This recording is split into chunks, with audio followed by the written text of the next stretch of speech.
나는 버려졌다. 진수라는 남자한테 한순간에 내쳐졌다. 그때 느낀 수치심은 평생 잊을 수 없었다. 그의 눈빛 속에는 오직 경멸과 냉정함 뿐이었다. 혜란아, 난 그저 너가 혼자고 해서 챙겨준 것뿐이야. 나한테는 사랑하는 아내가 있잖아. 그 말이 내 가슴에 비수가 되어 꽂혔다. 별것도 아닌 늑다리 주제에 날 버려? 어차피 내가 바랬던 것은 사랑 따위가 아니었다. 우연히 알게 된 그의 재산. 난 그게 탐이 났고 가져야만 했다. 마지막으로 한 번만 이야기 나누자고 했어. 그와 만났다.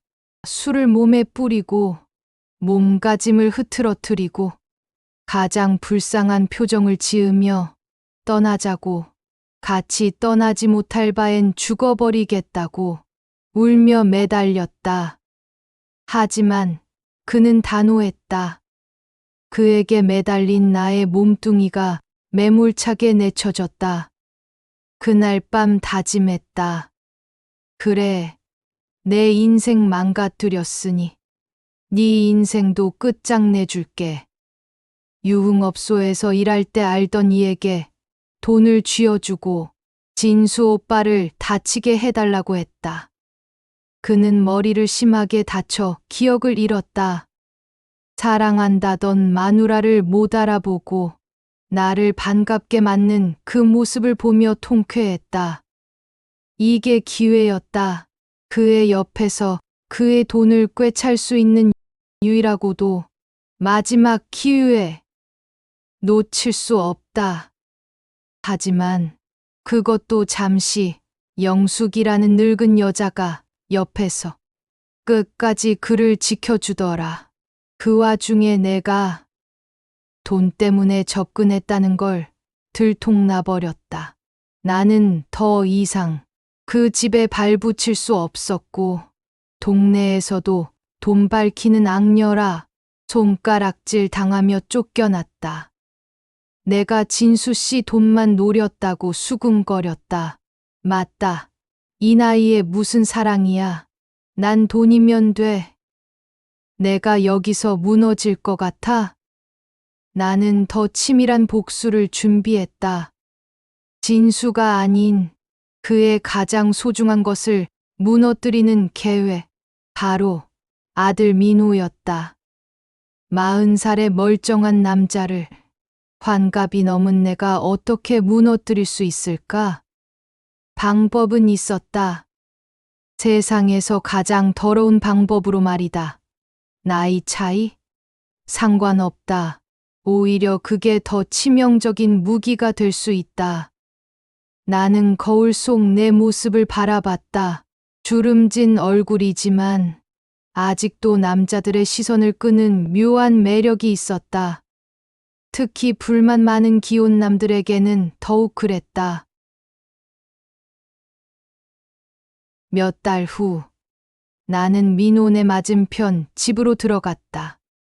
사람들은 우연이라 생각했겠지만 내겐 철저한 계획이었다.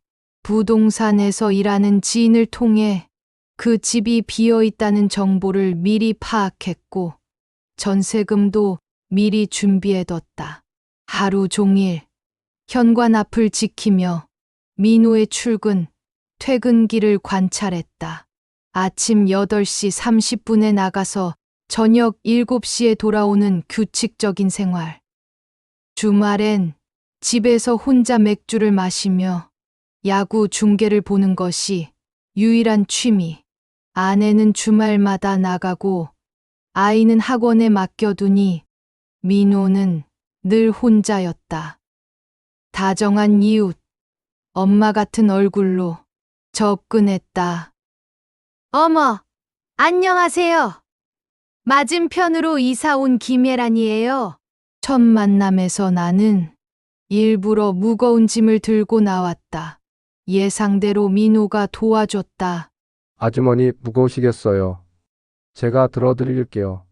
그때부터 본격적인 작전이 시작됐다. 무거운 짐을 대신 들어주고 따뜻한 음식을 건네며 마음을 열게 했다. 지난번에 주신 김치찌개 정말 맛있었어요. 제 와이프는 요리를 못해서. 민호는 아내에게 늘 무시당한다는 불만이 가득한 남자였다. 그 틈을 파고드는 건 쉬웠다. 민호 씨, 고생 많으시죠? 드시고 싶은 게 있으면 말씀하셔요. 힘드신 일 있으면 저한테 털어놓으셔요. 엄마같이 생각하시면 돼요. 나의 거짓 다정함에 그는 점점 흔들렸다. 일부러 그의 아내 앞에서는 정중한 이웃 아주머니였다. 하지만 둘만 있을 때는 은근히 스킨십을 늘려갔다. 손이 스쳐도 모르는 척, 어깨에 손을 올려도 자연스럽게. 그리고 결정적 기회는 아내가 친정에 간 날 찾아왔다. 민호 씨, 혼자 계시네요. 김치전을 부쳤는데 너무 많이 만들었어요. 그가 우리 집으로 왔고 나는 이 기회를 놓칠 수 없었다. 내가 가진 모든 것을 총동원해서 그를 흔들었다. 밀폐된 공간에서 술에 취한 둘만 있는데 거리낄 게 무해가 있으랴. 거침없이 저돌적으로 그에게 달려들었다. 40살 넘은 남자가 환갑 넘은 여자에게 넘어간다는 게 우스웠지만 외로움은 나이를 가리지 않는 법이었다. 민호는 그 후 나를 피했다. 아주머니, 제가 잘못했어요. 다시는 이런 일이 없어야 해요. 하지만 내가 그의 약점을 쥔 이상 벗어날 수 없었다. 당신 아내에게 다 말할까? 우리가 어떤 관계인지. 아, 그리고 당신 아버지에게도 말씀드려야겠네요. 내 한마디에 그는 입을 다물었다. 나는 그를 쥐락펴락했다. 나이 차이가 많아도 상관없었다. 오히려 그것이 더 짜릿했다. 민호는 내게 매달렸고 나는 그를 완전히 무너뜨리며 즐겼다. 아주머니 없으면 안 돼요. 제가 미치겠어요. 그의 애원하는 모습을 보며 나는 속으로 웃었다. 이렇게 쉽게 넘어올 줄이야. 하지만 진짜 계획은 따로 있었다. 그 집안을 송두리째 흔들려면 더 큰 폭탄이 필요했다. 바로 아이였다. 하지만 내 나이 66. 당연히 임신은 불가능했다. 그때부터 머리를 굴리기 시작했다. 그래, 임신했다고 속이면 되지. 이제 민호는 필요 없었다. 분류는 사실이 되었고 이만하면 쓸모는 다했다. 처음부터 나의 목적은 진수였고 그에게 터뜨릴 폭탄은 준비가 되었다. 그날 밤 나는 진수 집 앞에서 기다렸다. 놀란 얼굴로 나타난 진수에게 쿠션을 넣어 불룩한 배를 쓰다듬으며 말했다. 진수 오빠, 나 임신했어요. 당신 아들 민호의 아이예요. 이렇게 통쾌한 순간이라니. 그의 얼굴이 하얗게 질릴 때 나는 속으로 웃음을 참을 수 없었다. 복수는 이런 맛이었다. 이제부터 진짜 복수가 시작될 것이다. 이제 돈을 뜯어낼 차례였다. 아이가 필요했다. 그때 떠올린 곳이 있었다. 젊은 시절 간병인으로 일했던 곳에서 알게 된 미혼모 시설. 그곳에는 키우기 힘든 상황의 아이들이 많았다. 나는 그곳에서 한 미혼모를 만났다. 19살 아이였는데 가족들에게서 도망쳐 나와 혼자 출산을 앞두고 있었다. 완벽한 기회였다. 나는 그 아이에게 제안했다. 내가 좋은 곳에 입양 보내주마. 대신 모든 것을 잊고 다시는 찾지 말라는 조건을 붙였다. 돈에 궁한 그 아이는 쉽게 동의했다. 몇 달 후 태어난 갓난아이를 품에 안고 진수 부부 앞에 나타났다. 저 이 나이에 애 키울 자신이 없어요. 이 아이를 보세요. 민호를 꼭 닮았어요. 영숙의 얼굴은 경악으로 일그러졌지만 진수는 완전히 무너져 있었다. 정말로 이상하리만큼 민호와 닮은 아이였다. 1억만 주시면 이 아이를 두고 떠날게요. 다시는 나타나지 않겠다는 계약서도 쓸 수 있어요. 내 제안에 진수와 영숙은 당황했다. 하지만 그들은 이 아이를 민호의 아이로 알고 있었고 아이의 장래를 생각하면 거절할 수 없었을 거다. 진수는 호통을 쳤다. 네가 이 아이를 팔겠다는 소리냐?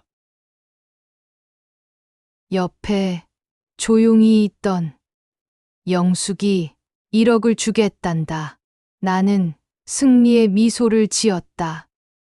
돈도 챙기고 그 아이까지 떠넘길 수 있다니 이보다 완벽한 거래가 어딨겠는가? 하지만 내 세상은 오래가지 않았다. 몇 군데 시골 마을에서 돈을 좀 빌렸었는데 사기라고 고소를 당했다. 몇 푼 되지도 않는 돈으로 무슨 고소를 하고 난리인지 누가 안 갚겠다고 했나? 내가 여기저기서 돈을 빌리고 사기를 친 사실까지 줄줄이 밝혀졌다며 언론에 보도되면서 결국 경찰에 끌려갔다. 이곳을 나가려면 돈이 필요하다. 진수 부부가 떠올랐다. 전화를 했지만 그들은 민호의 아이가 아니었다면서 대체 그 애가 누구 애냐고 다그쳤다. 친부모를 알려줄 테니 돈을 좀 달라고 했지만 내 말을 믿을 수가 없다며 끊어버렸다. 감옥 안에서 들려오는 소식은 더 잔혹했다. 진수와 영숙은 아이와 함께 행복하고 평온한 일상을 되찾았고 동네 사람들과 더불어 안정적으로 살아간다는 소식이었다. 어째서, 왜? 그 애가 자기 핏줄이 아닌데 왜 행복한 거지?